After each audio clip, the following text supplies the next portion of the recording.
Muy bien, continuamos en La Venganza Será Terrible. Estamos en el auditorio de Radio del Plata, aquí en la calle Gorriti 5963. Y mañana también, viernes, estaremos en vivo haciendo el programa. Sí.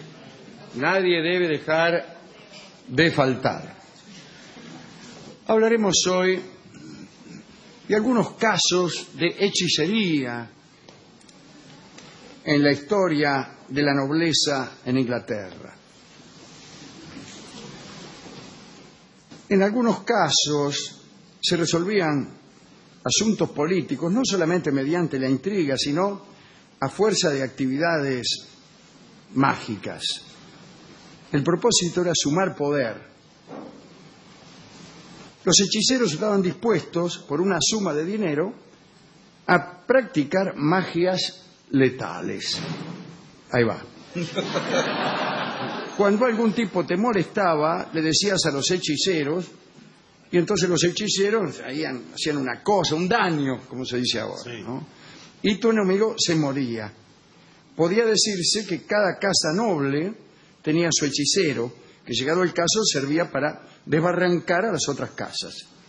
Los más osados intentaron hechizar al mismísimo rey, aunque sabían que la más mínima murmuración al respecto te llevaba directamente al cadalso. El rango, el alto linaje, no era protección contra acusaciones de hechicería. Si te descubrían en alguna de esas maniobras, ibas en cana o te liquidaban. Te penaban por alta traición y te mataban, vamos, por más príncipe que fueras. Citemos brevemente uno de los primeros casos famosos de hechicería contra los monarcas.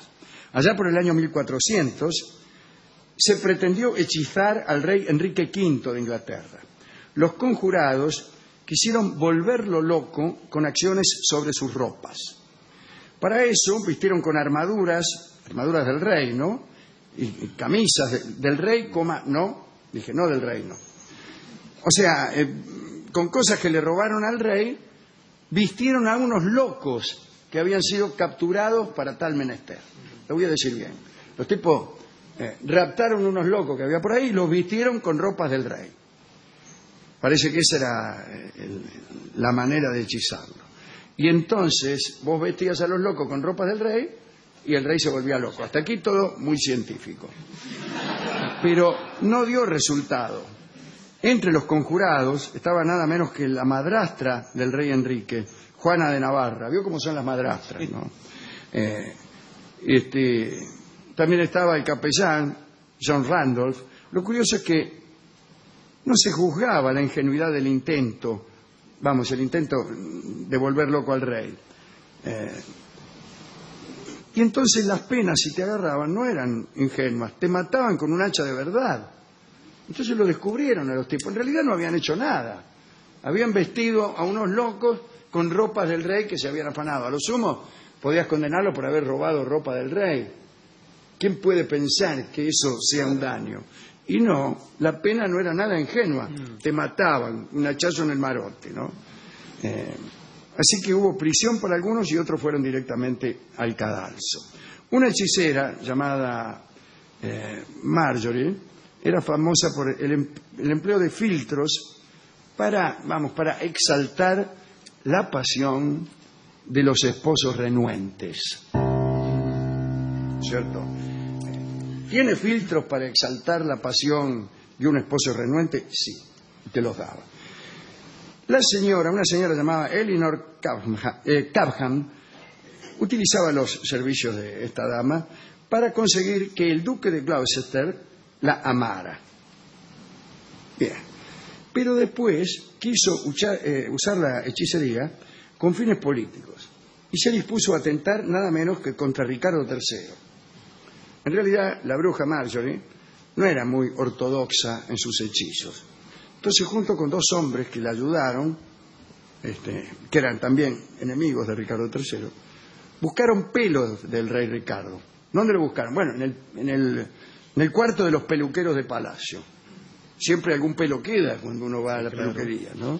Y como los peluqueros de palacio mayormente atienden al rey, como no está abierto al público el lugar donde le cortan el pelo al rey, es todo más fácil, pues Si usted va a una peluquería cualquiera donde uno de sus enemigos se atiende, corre el riesgo de no poder identificar el pelo de su enemigo. Claro. En cambio, los peluqueros del rey casi únicamente tienen en sus habitaciones pelos del rey, pelos reales, así se Sí, llama. señor. Entonces juntaron los pelos del rey y se lo dieron a Marjorie, y Marjorie mezcló aquellos pelos con una cera y con esa cera preparó una imagen, muñequito, parecido al rey Ricardo III. Y ahí empezaron pinchazos y pinchazos para ver si reventaba de una vez Ricardo III. Los ayudantes de Marjorie y la propia Eleanor Cobham creían tan fervorosamente en las potestades de esa brujería que una vez que terminaron con el ritual, ¿viste?, le dieron un montón de pinchazos, ya lo dieron por muerto al rey Ricardo. Y dijeron, se ha muerto el rey, se ha muerto el rey. Le hemos dado tantos pinchazos a esta figura de cera que el rey está muerto. Pero justo en ese momento se arrepintieron. No lo pudieron soportar. Se miraron, vieron la figura de cera del rey Ricardo atravesada por agujas y alguien dijo, ¿qué hemos hecho? Y cada uno encontró en el otro una mirada de reconvención y de reproche. Y se arrepintieron colectivamente y demencialmente. Les agarró junto con el arrepentimiento el terror y salieron corriendo pidiendo perdón a Dios a los gritos por la calle. Tanto escándalo hacían que debió intervenir la guardia. ¿Qué pasa? ¿Qué pasa? Y los tipos gritaban, pedimos clemencia, pedimos clemencia. Y se presentaron, pidieron presentarse ante el rey Ricardo y le contaron su atentado. Pero lo peor es que no esperaban encontrar al rey Ricardo. Así que cuando lo vieron se prosternaron horrorizados, creyendo ver una aparición. Y entonces, ante lo que ellos creían el fantasma de Ricardo III, confesaron su crimen. Marjorie fue quemada en Smithville. ¿Por qué razón? No había hecho nada la pobre mujer. No. Le había dado unos pinchazos a una figura hecha con cera y pelos.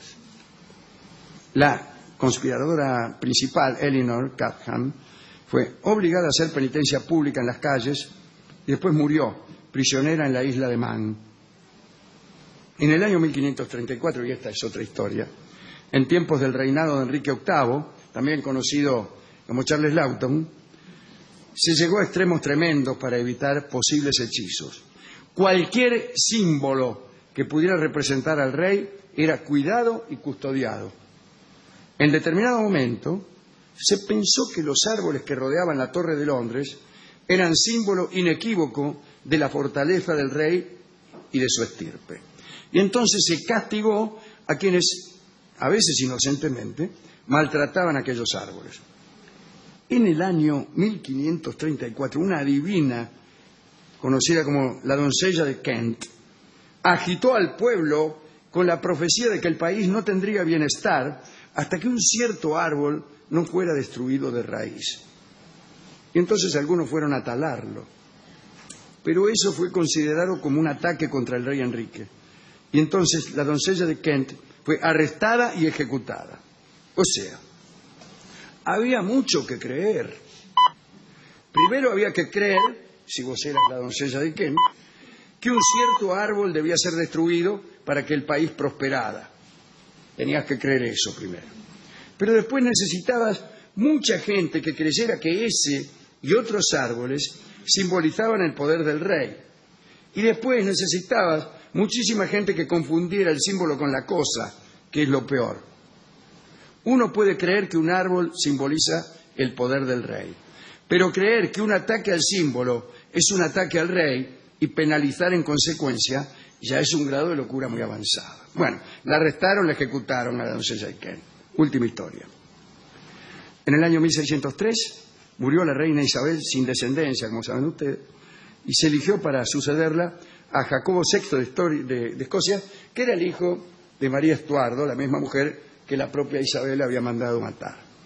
Tenía 37 años Jacobo y con él se inició la dinastía de los Stuart. Parece que era medio fulero, ¿no?, el rey.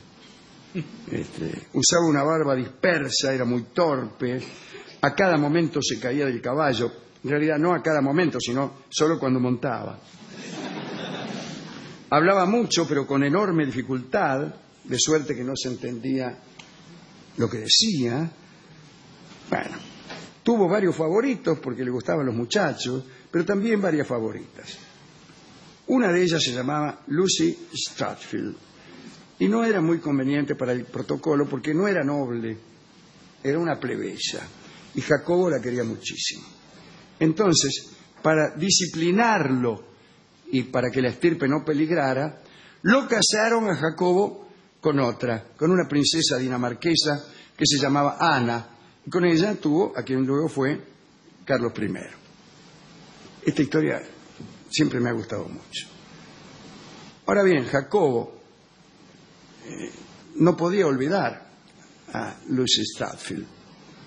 Por esos tiempos, algunos hechiceros vendían anillos para olvidar. Andaban por la calle, anillos para olvidar, anillos para olvidar. Entonces, parece que estos anillos alejaban de la mente del que los usaba cualquier recuerdo de un antiguo amor. El poder era tal, decían los charlatanes, que se olvidaba no solo el dolor del amor perdido, sino el recuerdo de quien había producido aquel dolor. No sabías ni a quién habías amado. Jacobo I le ordenó a una ayuda de cámara que le consiguiera uno de esos anillos. Y el experimento dio resultado, o pareció darlos, hasta que sucedió algo maravilloso. Bastante tiempo después de la separación de Lucy, ella apareció en una fiesta y el rey, que ya se había olvidado de ese rostro y de ese amor, la vio. No. Y otra vez le gustó. Se acercó a los cortesanos, los mismos que le habían indicado que la abandonara, los mismos que ya le habían aconsejado usar ese anillo, y preguntó el nombre de esa hermosa desconocida. Nunca se supo si el anillo era ciertamente poderoso o si Jacobo quiso vengarse de algún modo de los destructores de su amor. Pero bailó con Lucy, la llevó a sus aposentos como la más novedosa de las amantes y durante un tiempo volvió a quererla. Esta última historia es extraordinaria, porque además es, creo, la única posibilidad para volver con un viejo amor. Empezar de nuevo como si uno estuviera con una desconocida. Pero no es una desconocida. Bueno, así es de difícil. Así es de difícil, ¿no? Está bien eso de tener un anillo para olvidarse de todo o para olvidarse de los amores dolorosos. No sé si me gusta, pero está bien. En un tiempo pensaba que no quería ponerme esos anillos. Ahora no lo sé, no sé. Primero, yo no estoy tan seguro que siempre deba huirse del dolor, ¿no? Quizá hay dolores que ennoblecen, que lo mejoran a uno, pero me parece que eso es algo que yo pensaba antes. Yo no sé si lo pienso ahora. Eso, la tentación de ser desdichado, me parece a veces una farsa. Y también me parece una farsa juvenil. Es propia de la adolescencia, ¿no? Sufrir. Claro, yo cuando era adolescente quería sufrir porque me parecía que se levantaban más minas. Entonces quería ser desdichado. Cuando me preguntaba alguna mina, nunca me lo preguntaba en realidad, sí, pero pensaba que si alguna mina me preguntaba, ¿es usted desdichado? Yo le iba a decir, sí, sí. Y ella iba a caer en mis brazos. Sí. Sonriendo se lo dice. Ahora creo lo contrario, creo que si uno dice que es desdichado, las minas rajan en dirección de otras personas más felices. Eso es lo que creo ahora, posiblemente en una etapa posterior crea lo que es verdadero, es decir, que no hay ninguna relación de causa-efecto entre la desdicha y y el levante de mujeres. Esta charla ha de dedicarse ciertamente a Lucy Stratford y a todas las damas que regresan a nuestra vida, aún bajo la apariencia de ser otras, que es la única posibilidad del regreso. ¿Cuál es la única posibilidad de reconquistar a una mujer? Buscarla en otras. Hemos ido a la discoteca. Es fantástica la historia. La historia es hermosa. Al discotecario le va a gustar muchísimo. Al discotecario no le gustó en realidad. Pero por favor. No, ni siquiera le hago yo la del anillo. Porque cuando yo empezaba a contarle, ella fue a buscar un disco. Y se quedó con esto de los venenos, los yuyos y cosas así. Y entonces vamos a escuchar Samba de los Yuyos, que es una samba muy linda. Y la escucharemos otra vez en esta semana por el grupo vocal argentino. Adelante.